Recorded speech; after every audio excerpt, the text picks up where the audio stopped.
अस्सलाम वालेकुम एवरीवन। आज मैं मौजूद हूँ सैफुल मुल्क झील में और ये सर आप देख सकते हैं नज़ारा कितना खूबसूरत है। पाकिस्तान जैसा खूबसूरत मुल्क कहीं नहीं।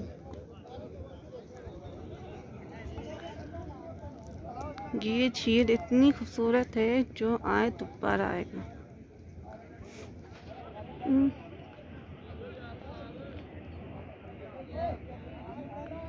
यहाँ आने का रास्ता थोड़ा ख़तरनाक है लेकिन आसानी के साथ बंदा पहुँच सकता है। और अगर आपको यहाँ पर चलने में मुश्किल हो तो आप घोड़े पर बैठकर भी जा सकते हैं।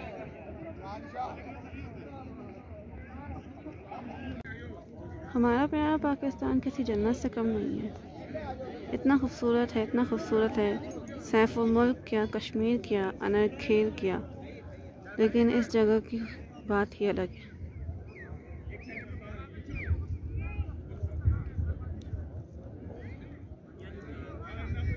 साल में एक दफ़ा यहाँ पर आना चाहिए, ज़रूर आना चाहिए।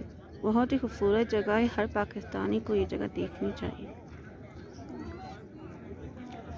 वो सामने पहाड़ बर्फ़ में ढके हुए हैं। कल यहाँ पर बर्फ़बारी हुई थी, बारिश हुई थी, जिसकी वजह से भी अब ये हाल है इन दरख्तों का।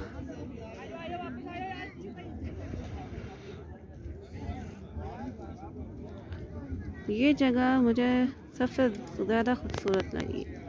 ये झील इतनी गहरी है, इतनी गहरी, पहाड़ के ऊपर है तो इसका अंदाज़ा नहीं लगा सकते कि कितने फुट गहरी झील है ये।